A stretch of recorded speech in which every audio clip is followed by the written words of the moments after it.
You've heard of cash for votes. You've heard of money power during elections. You've even seen bundles of cash being waved outside Parliament in the infamous cash scandal many years ago. But a big political war over cash has now broken out after Rajya Sabha Chairperson Jagdeep Dhankhar said that a wad of 50,000 rupees in cash was recovered from the seat allocated to Congress MP Abhishek Singhvi today. The claim by Dhankhar on the floor of the House has led to angry protests by Congress MPs, with the party president Mallikarjun Kharge stressing that names should not be taken in this manner without an investigation. Here's everything we know so far. Apparently, a wad of currency notes was recovered by the security official from seat number 20222, presently allotted to Shri Abhishek Singhvi, elected from Mr. I don't cast any aspersion on anyone. Vice President Jagdeep Dhankhar on Friday morning informed the Rajya Sabha he had ordered a probe into the recovery of cash from Congress MP Abhishek Singhvi's bench. Leader of Opposition Mallikarjun Kharge, however, questioned the chairman for naming Singhvi when the probe was yet to be completed. Without investigating, how can you say a particular man or particular seat?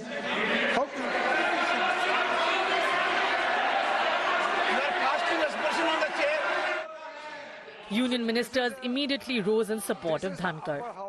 I don't understand why there should be objection that the chair should not take the name of the member. When? No, but then chairman has rightly pointed out the seat number and the member who occupies that particular seat number. What is wrong in that? Why there should be objection? The charges triggered an angry exchange of words. मुझे आप पर और आपकी ruling पर पूरा भरोसा है कि इन्वेस्टिगेशन डिटेल में होगा और दूध का दूध पानी का पानी होगा। लेकिन प्रजातंत्र में कभी कुछ बातें अपने पक्ष में आती हैं, कुछ अपने विपक्ष में आती हैं। किसी पर आप तीव्रता दिखाओ और किसी मुद्दे को आप मिट्टी डालो, यह ठीक नहीं है।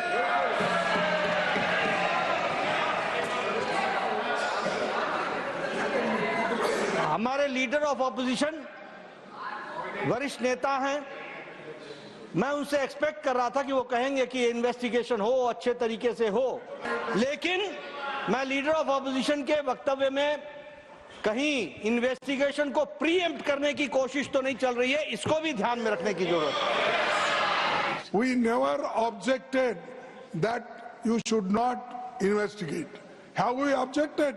Why Mr. Nadda should say that I am trying to suppress that matter? We never. You suppress so many things and you people do that.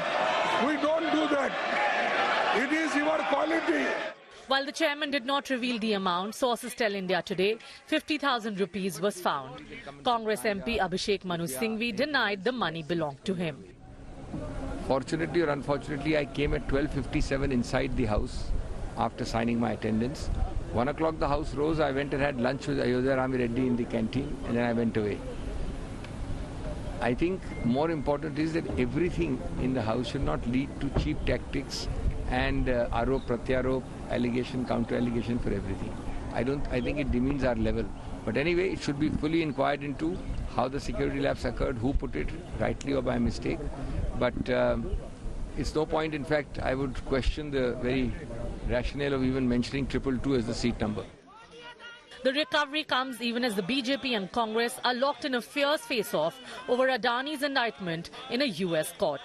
While the Congress is demanding a JPC probe into allegations that Gautam Adani paid bribes to land a solar deal, the BJP has accused the leader of opposition, Rahul Gandhi, of working in tandem with billionaire George Soros and foreign agencies to hurt India's growth story. George Soros और राहुल गांधी ये एक ही हैं। राहुल ही George है, राहुल ही George है और George का agenda ही राहुल का agenda है। जो सोरोस चाहता है वही राहुल चाहते हैं। सोरोस भारत का अमंगल चाहता है, अहित चाहता है। राहुल गांधी भी भारतवर्ष का अमंगल और अहित चाहते हैं। जो लोग जवाहरलाल नेहरू जिन्होंने 13 साल आजादी की लड़ाई में जेल में काटे, उनको देशद्रोही कह सकते हैं। जो इंदिरा जी को देशद्रोही कह सकते हैं, जिन्होंने पाकिस्तान को के 2 टुकड़े किए, जो शहीद हुए इस देश के लिए, जो राजीव जी को देशद्रोही कह सकते हैं। तो अगर वो राहुल जी को ऐसा करें तो इसमें कोई नई बात तो है नहीं। लगातार विरोध प्रदर्शन हो रहा है प्रियंका जी, और मुझे बहुत गर्व है अपने भाई पे। मैम एक बार रिपीट कर दीजिए क्या करें। मेरे भाई के लिए देश से ऊपर कुछ नहीं है। Parliament only resumed working this Monday after the first week was washed out. Now the tussle between the BJP and Congress is set to heat up the winter session further. With Piyush Mishra in Delhi, Bureau Report, India Today. So the obvious curiosity for anyone, in the public space will be, what's the big deal about cash being found in Parliament? Are there some rules that govern it? Because 50,000 rupees is a large sum of money, but does it sound like a scam level kind of sum of money? So what are the rules? Well, for starters, as you might have expected, there's no explicit law banning MPs from carrying cash. I mean, they are, after all, citizens. They're allowed to carry cash. But any display of a large amount of money is strictly prohibited. So that can't happen. Nobody can walk around waving wads of cash. That didn't happen in this case, FYI. Carrying several bundles of cash is also strictly prohibited. Display of cash could undermine the dignity of the institution. So this is a written code as far as Parliament is concerned. The rule was reinforced after the note for vote scam in 2008, when you remember, a constellation of absolutely shameless leaders brandished banknotes outside the Parliament. In 2008, MPs were displayed bundles of cash inside the Lok Sabha during that particular trust vote. So compared to that, in this particular case, 50,000 rupees, a wad of 15,000 rupees has been found at a seat apparently allocated to Abhishek Manu Singhvi, has triggered an alarm enough for the chairperson of the Rajya Sabha to actually identify the seat, name Abhishek Manu Singhvi, and trigger what you just saw in that report is a big face-off. Joining me live are reporters from Parliament, Piyush Mishra, also Amit Bharadwaj. Piyush, 50,000 rupees doesn't strike one as a colossal sum of money that should trigger some kind of, huge investigation. Most people would think that, compared to the kinds of notes that have been displayed in Parliament in the past, 50,000 rupees, many MPs are fairly wealthy. It is not beyond the realm of imagination for MPs to even carry 50,000 rupees with them. Abhishek Manu Singhvi himself is a fairly wealthy person, even though he has categorically denied that this money is his own. There are many other wealthy MPs. Why has this become such a big deal? The public wants to know, Piyush.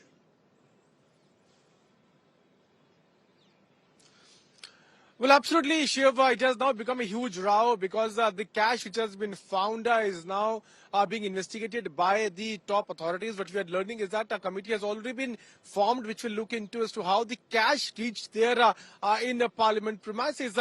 Today in the morning, it was Jagdeep Dhankhar who had said that there was, the investigation was going on, the checks were going on, and during that course, the authorities found 50,000 cash there.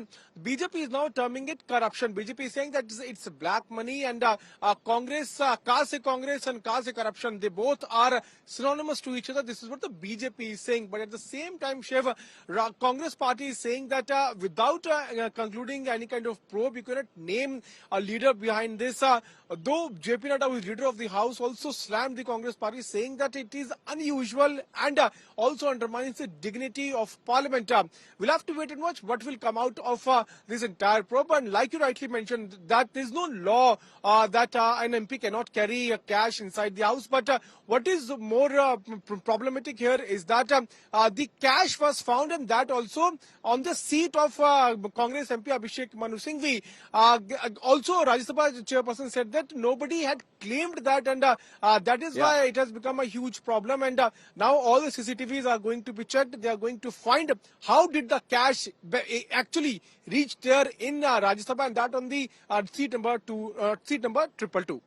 I'm just confused because, and I'm actually a little bemused by this whole situation because, Amit, I can imagine people expressing alarm if 10 crore rupees or 20 crore rupees was found somewhere in Parliament, in bundles or in a suitcase or under someone's seat. 50,000 rupees is, 50 1,000 rupee notes or 25 2,000 rupee notes.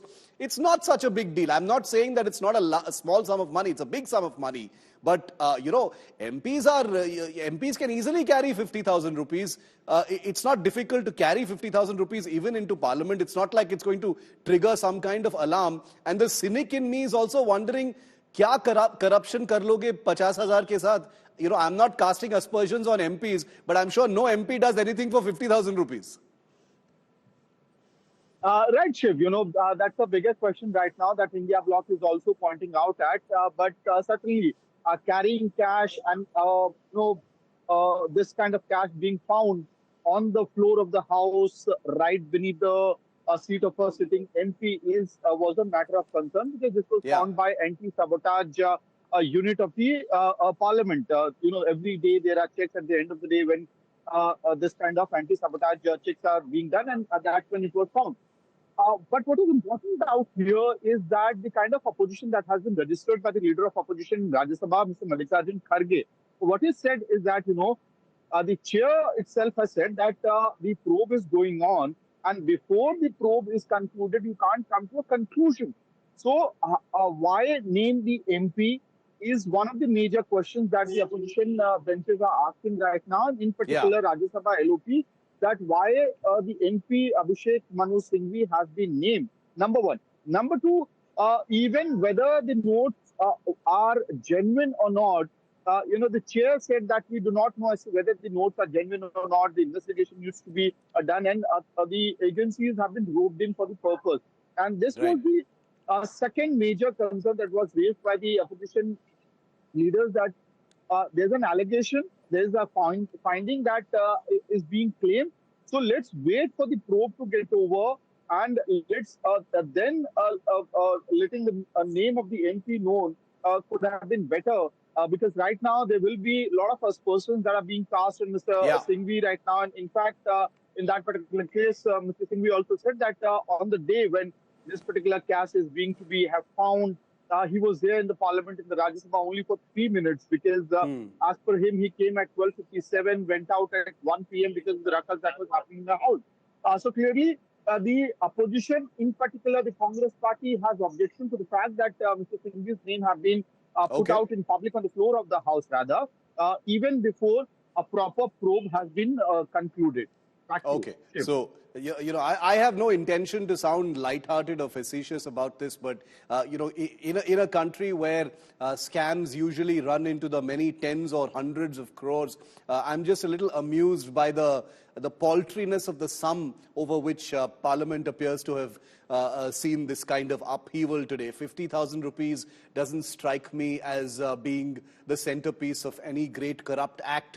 I may be completely wrong, of course, and the journalist in me, of course, will always say that there needs to be an investigation, but I'm just wondering whether the naming and shaming, as it were, that has happened in Parliament is actually appropriate. Obviously, the law must take its own course. Thanks very much, Amit and Piyush, for bringing us into that story.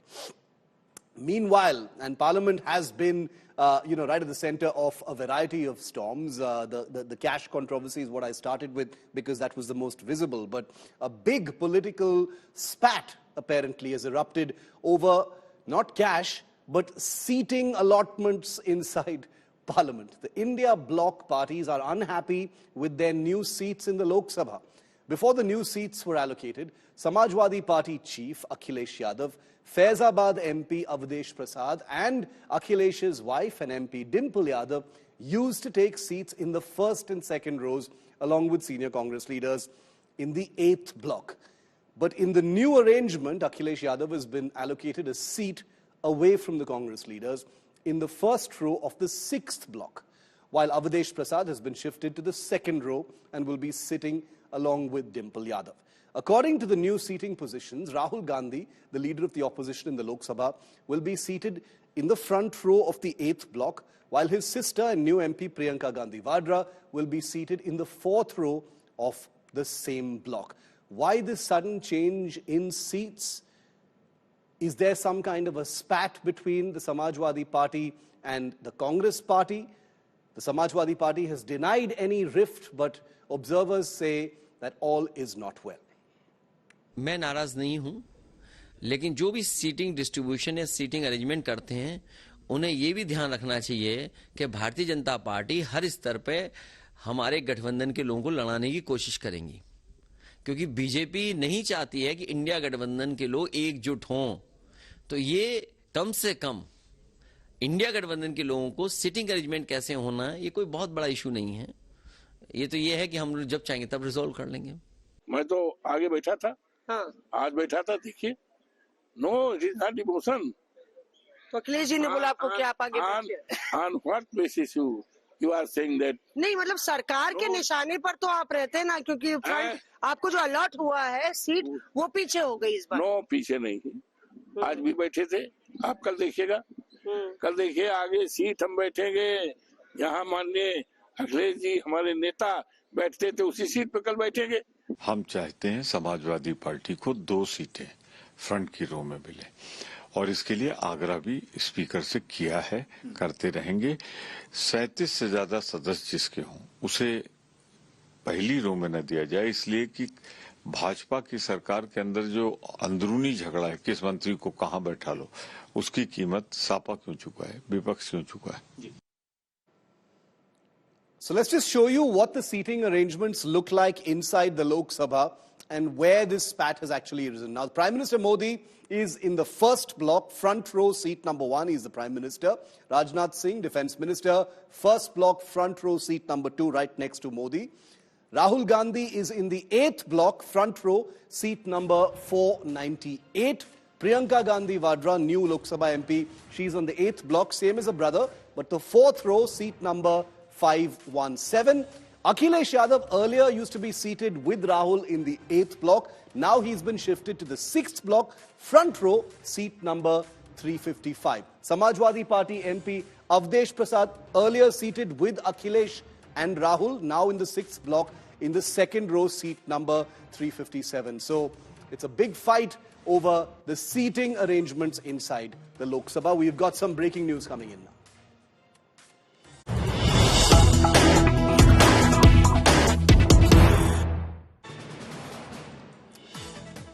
Okay, Congress sources telling India today that the Parliament seating controversy is relevant and not a non-issue because for every 28 members, 1 front seat can be allocated. So India bloc minus the Trinamool Congress, 7 seats were offered to the India bloc. It was decided that 1 seat will go to Rahul Gandhi, that's the leader of the opposition. Congress would get 3, Samajwadi Party 2 and the DMK 1. However, the government went back on the formula and reduced 1 seat of the Samajwadi Party. The Congress has protested about this to the Parliament Affairs Minister. The Samajwadi Party has also done the same. So let's get some clarity on this. India Today's reporter in Parliament, Aishwarya Paliwal, is with me live. Aishwarya, so this isn't so much a spat between the Congress and the Samajwadi Party as it is between the India bloc allies and the government. Am I right? Well, Shiv, you know, we are seeing a tug of war taking place because there's a very old saying, Shiv, where you stand is often decided by where you sit. And that's why we are now seeing with regards to the front row. Because if you remember the last time, Avadhesh Prasad, you know, he's someone that Akhilesh Yadav has been showing off in the entire parliament as a prized possession. So Akhilesh Yadav was expecting that at least, you know, that person would be given the front seat. And let me tell you, what has not happened is a conversation between the Congress and the Samajwadi Party. That did not take place. And that's the reason why we are seeing Akhilesh Yadav of coming out and saying that even though I'm not angry, but he did clearly in a veiled manner say that these are issues that can be resolved. But yes, let me tell you, Samajwadi Party thinks that Congress did not fight harder, and the reason why they have been given the back seats and not as much as they deserve is something that Akhilesh Yadav and Samajwadi Party will have to sort it out with the Congress Party, because they clearly believe that the kind of pushback that should have come from the Congress, that did not happen when the Congress raised the issue with the government and with the Parliamentary Affairs Minister. Sure. Okay, so where you stand is often dictated by where you sit. Very relevant to what we're talking about. Aishwarya, thanks very much for that quick update. Hopefully all of that will be sorted out. Parliament is a serious business. Hopefully the two parties can get to work quickly and sort out that seating arrangement. Remember, today is Baba Saheb Ambedkar's anniversary, and India remembers one of its tallest sons today. Here are some of the top images of celebrations and venerations from different parts of the country. Prime Minister Modi led the nation in paying tribute to Dr. Bhimrao Ambedkar on his 69th Mahaparinirvan Divas at Parliament House. These are images from that ceremony this morning. Vice President Jagdeep Dhankhar also paid his respects to Dr. Ambedkar. December the 6th commemorates the death anniversary of Ambedkar, who championed social justice and equality in India. He's also the father of the Indian Constitution. During the event, Prime Minister Modi was seen sharing a light moment with Congress chief Mallikarjun Kharge. This particular video has gone viral. Despite their differences in Parliament, the two senior leaders exchanged smiles in a rare gesture, an indication of what politics is really all about. Leader of the opposition Rahul Gandhi, along with his sister and newly elected Congress MP Priyanka Gandhi Vadra, also paid tribute at the Parliament ceremony to Dr. Ambedkar. Several other opposition leaders, including K.C. Venugopal and Pramod Tiwari, joined in paying homage to Dr. Ambedkar, the chief architect of India's constitution. Relevant today, considering that the Congress party has been leading a charge against the government with the Constitution as the centerpiece.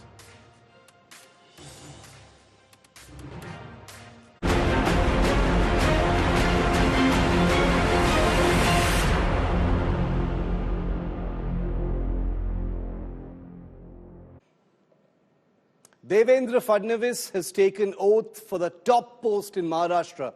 But what's on the cards for the BJP, Shiv Sena and Ajit Pawar? Maharashtra's newly elected chief minister dropped a big hint in an exclusive and first interview to India today on the much-awaited Mahayuti 2.0 Sarkar, including portfolio distribution within the state government. Here's everything that we know so far.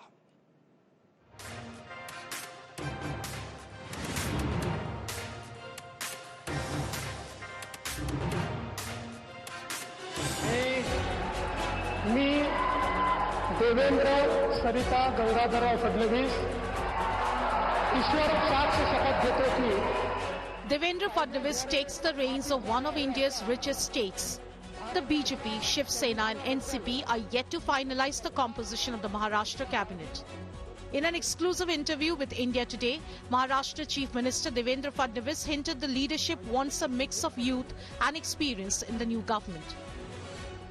हमारी चर्चाएं चल रही है। देखिए, सवाल perception का ही होता है।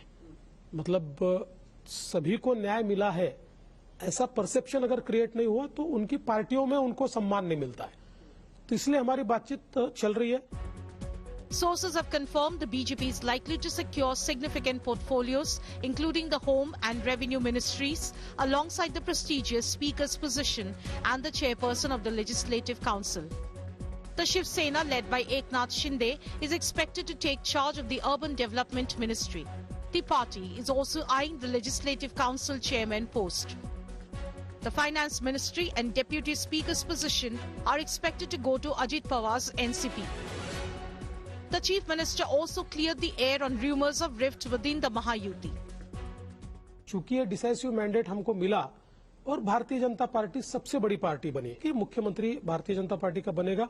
हमारे दोनों दोस्तों से हमने बातचीत की, उनको भी इस बात की मान्यता थी। उन्होंने भी ये कहा था कि ये जैसे हमारी महायुति को मैंडेट है, वैसे ही हमारी पहली बैठक में एकनाथ शिंदे जी ने इस बात को मान्य कर लिया था। The The day after the oath-taking ceremony in Mumbai, Shiv Sena UBT launched a fierce attack on Shinde, accusing him of undermining the legacy of Bala Saheb Thackeray.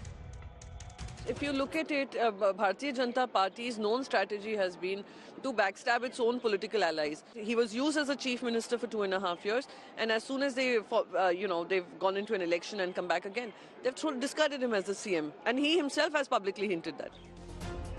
Deputy Chief Minister Eknath Shinde firmly rejected accusations. आणि अशा या महाराष्ट्राचं नेतृत्व 2.5 वर्ष करण्याची संधी माझ्यासारख्या सर्वसामान्य शेतकऱ्याच्या कुटुंबातल्या कार्यकर्त्याला बाळासाहेबांच्या आशीर्वादाने, धर्मवीर आनंदीके साहेबांच्या आशीर्वादाने मिळाली, हे मी माझं भाग्य समजतो. बाळासाहेब ठाकरे जी हमारे दिल में है, हमारे दिल में है. With the Mahayuti winning a 3/4 majority, Fadnavis faced the tough challenge of pleasing all constituents of the alliance.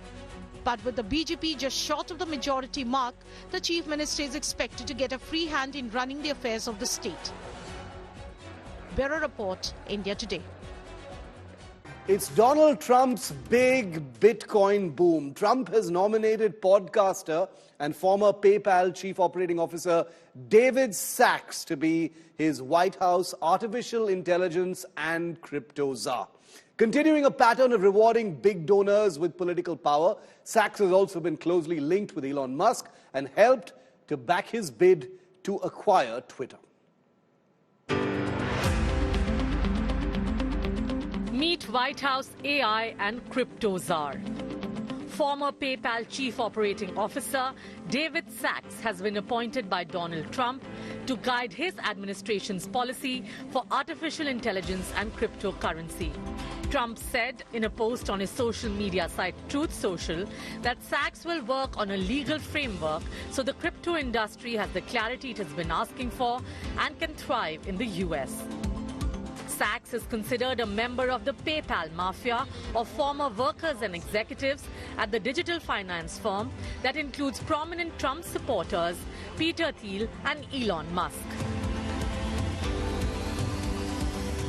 We need order in our cities, order at our border, and order restored to a world on fire. My friends, we need President Donald J. Trump back in the White House. Thank you.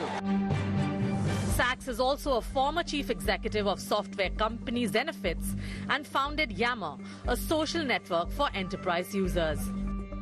He was an early evangelist of cryptocurrencies, telling CNBC in a 2017 interview that he believed the rise of Bitcoin, the world's largest cryptocurrency, was revolutionizing the internet.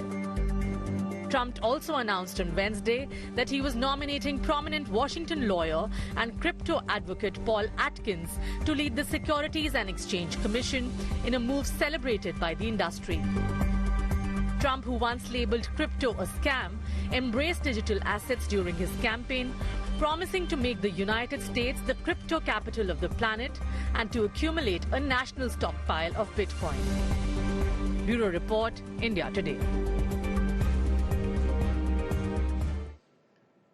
So David Sacks is going to be the new AI and crypto czar. It's going to be very important because it's a priority area for Donald Trump, also with Elon Musk on board. He's a former chief operations officer of PayPal, considered as a member of the famous PayPal mafia, known for his investments in Uber, Facebook, Airbnb, PayPal, as well as SpaceX.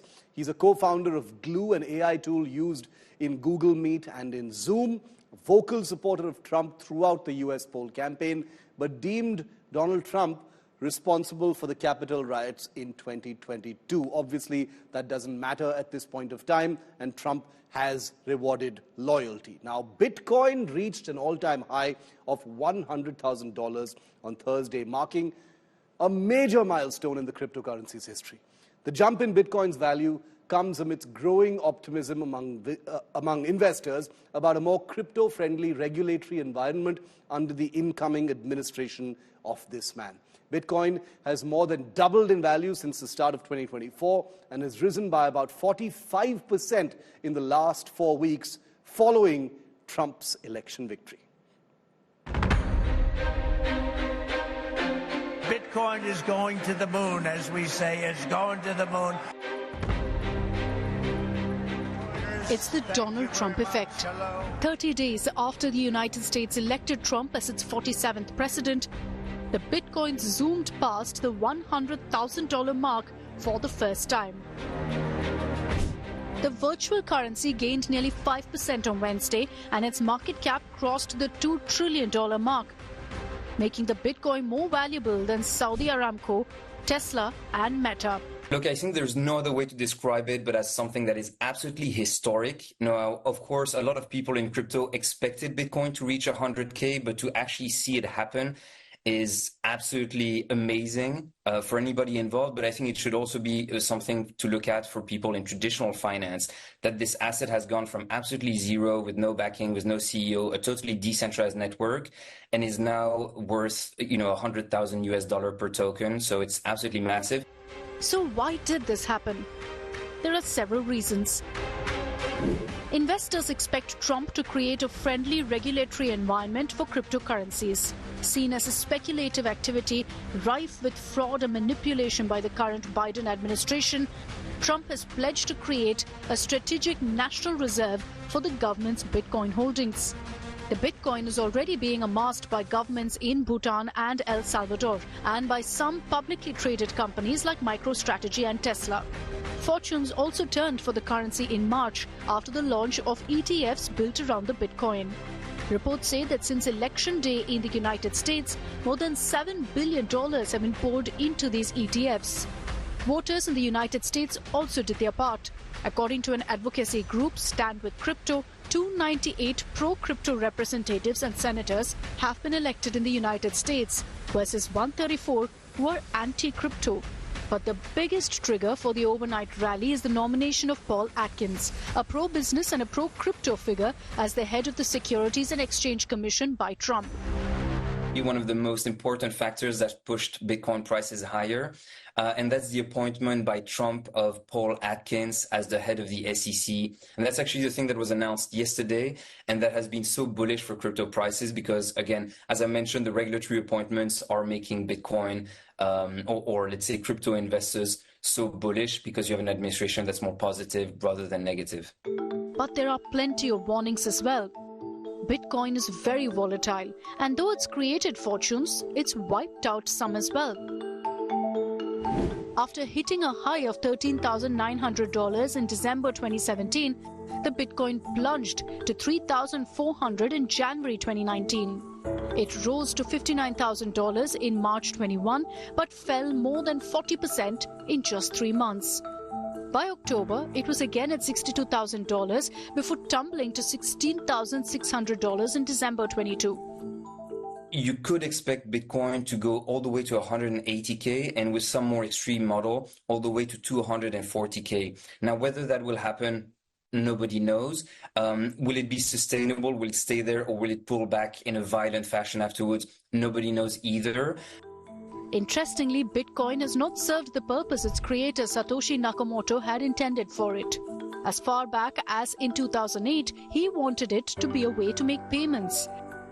What it is today is a form of digital gold, a way to store monetary value and hedge against inflation.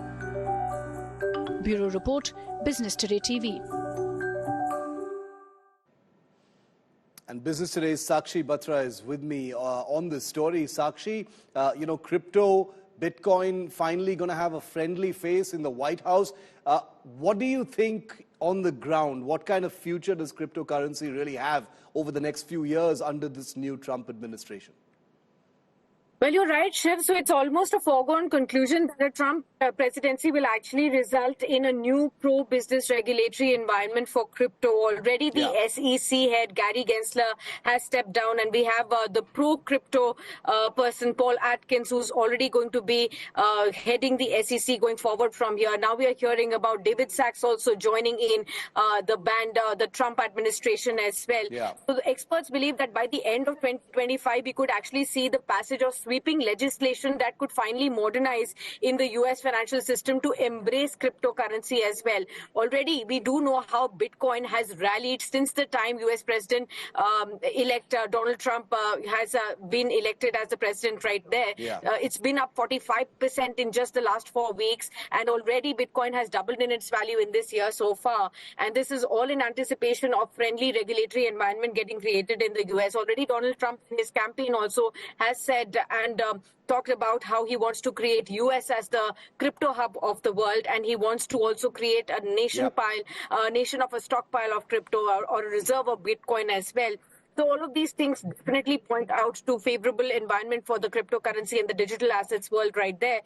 Remember, we've already seen that the House of Representatives has already upped the Financial Innovation and Technology, the 21st Century Act. So all that's needed is some political willpower to really get a version of this legislation signed into a law right now. That shouldn't be a problem once Trump assumes power. So I'm guessing it's all going to be very positive for the Bitcoin and the crypto world going forward. It's quite interesting times ahead for crypto and Bitcoin. Thanks very much, Sakshi, for putting that into perspective for us. Well, amidst this huge surge in Bitcoin value, Akshita Nandagopal, my colleague, spoke to Mudrex co-founder and CEO Edul Patel on the crypto surge. Very important what he's saying. Listen in. Cryptocurrency has been making waves in the investment world. Just last week, we saw it hit 93K, and now it's crossed the 100K mark, a milestone that's got everyone talking. So what's driving this massive surge? What does it mean for investors, especially in India? To help us break it all down, we have Edul Patel, founder and CEO of Mudrex, with us today. Edul, 100K, a huge milestone. What's driving this big jump, and how significant is it for the crypto world? Absolutely. Thanks a lot for having me, Rakshita. What we are seeing today is just a continuation of the optimism that's been following through the wave of regulatory changes that have happened world over, especially in the US. It all starts and goes back as far as a year ago with the Bitcoin ETF being launched, and most recently with President Donald Trump being elected as the new president-elect of US, and the general optimism around positive regulations coming in the US are continuously driving this. What is happening is that institutions, retail, as well as large holders of crypto are wanting to accumulate more and more crypto. We've seen Michael Slayer from MicroStrategy constantly keep on buying crypto. That's a very large positive sign that has been pushing the demand for crypto and the price for crypto up and up and up. What I actually feel has also happened is that 100,000 is different from 95,000, right? 100,000 is a psychological barrier that has been breached.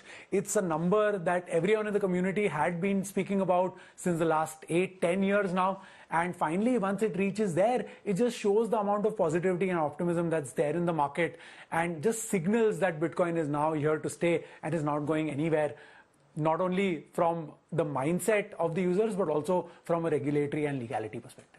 So with this rapid rise, what does it mean for crypto's future? How could it essentially change things for Indian investors in particular?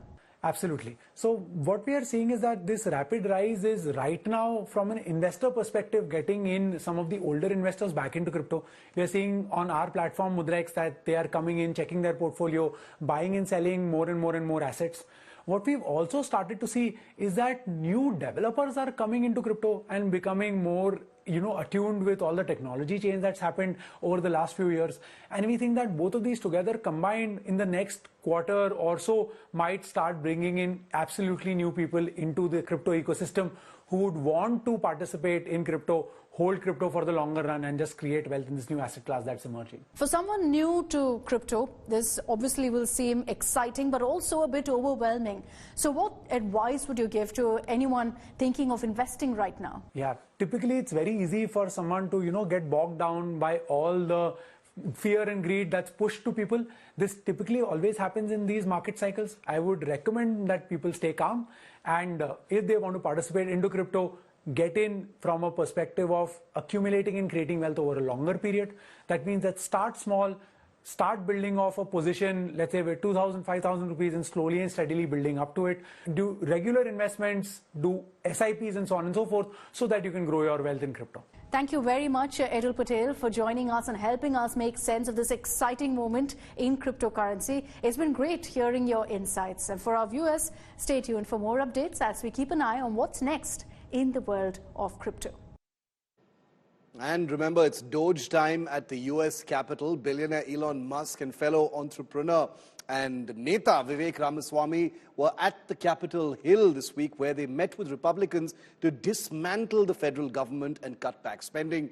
But what caught everyone's eye is Elon Musk's son, who joined in on the Doge meetings.